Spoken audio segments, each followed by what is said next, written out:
प्रभु ने अनेक देशों में विहार किया। उन्होंने उपदेश की गंगा बहा दी, जिसमें गरीब, अमीर, श्रमजीवी और श्रीमंतों, राजकुमारों, रानियों, राजा भी थे। ऐसे हजारों जीवों को दीक्षा प्रदान की और लाखों लोगों को धार्मिक बनाया। केवली पर्याय के 30वें वर्ष में, दीक्षा के 42वें वर्ष में और जन्म के 72 वर्ष में, अंतिम चातुर्मास और जीवन का अंतिम वर्ष पूर्ण करने प्रभु पावापुरी पधारे। वहाँ वे हस्तिपाल राजा के कारकुनों के सभाखंड में रहे। चातुर्मास के चौथे महीने आसोजवदी अमावस को निर्वाण होने का जानते हुए 14 और अमावस के 2 निर्जल उपवास किए। जगत के कल्याण के लिए स्वर्ण कमल पर पद्मासन पर बैठकर अंतिम देशना प्रारंभ की, जो कि आज उत्तराधायन सूत्र के नाम से जानी जाती है। सभा में चतुर्विघ्न श्री संघ, काशी कौशल देश आदि के 18 गणतंत्र राजा तथा अन्य प्रतिष्ठित वर्ग एवं सामान्य जनता भी उपस्थित थी। प्रवचन में प्रभु ने पुण्य पाप विषयक अध्ययन समझाए।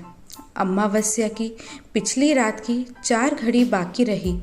उस वक्त 16 प्रहर 48 घंटे बिना रुके देशना पूरी होते ही प्रभु की आत्मा शरीर का त्याग कर वेदनी आदि 4 अघाती कर्मों का क्षय होते ही 8 कर्मों का संपूर्ण क्षय करके 72 साल का आयुष्य पूर्ण कर स्वाति नक्षत्र में ऊर्ध्वा आकाश में असंख्य योजन दूर मुक्ति स्थान पर एक समय में पहुंचकर ज्योति रूप में वहां समा गई। निर्वाण के समय काशी कौशल के 18 गणतंत्र राजा उपस्थित थे। उन्होंने भाव प्रकाश के अस्त होते ही द्रव्य प्रकाश करने के लिए हर ओर दिए और दीपमालाएं प्रगटाई। तब से यह दिन दीपोत्सव के नाम से प्रसिद्ध हुआ और थोड़े ही समय में देश भर में दीपावली पर्व मनाया जाने लगा। इंद्रातिक देव ज्ञान से निर्वाण जानकर 5वां कल्याणक मनाने आ गए। अंत्येष्टि कर्म के लिए इंद्र ने विविध दीवान द्वारा तुरंत ही गोशीर्ष, चंदन आदि के लकड़े आदि सामग्री मंगवाकर चिता तैयार करवाई। फिर अभियोगी देवों के पास क्षीर समुद्र का जल मंगवाकर अनंत उपकारी भगवान के अति पवित्र शरीर को स्नान करवाया। फिर चंदन से लेप किया, रेशमी वस्त्र पहनाए, मुकुट आदि स्वर्ण रत्नों के अलंकार पहनाए।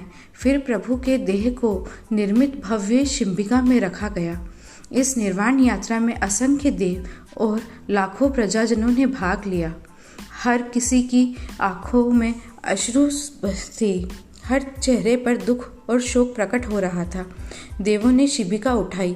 बाजते गाजते जयनाथ के प्रचंड घोष के साथ निर्वाण यात्रा चिता स्थान तक आ गई। चिता के ऊपर शिबिका को समर्पित कर स्तुति प्रार्थना करते हुए देवों ने अग्नि प्रज्वलित की। देह पुद्गल के नष्ट होते सुगंधित जल से चिता को शीतल किया गया।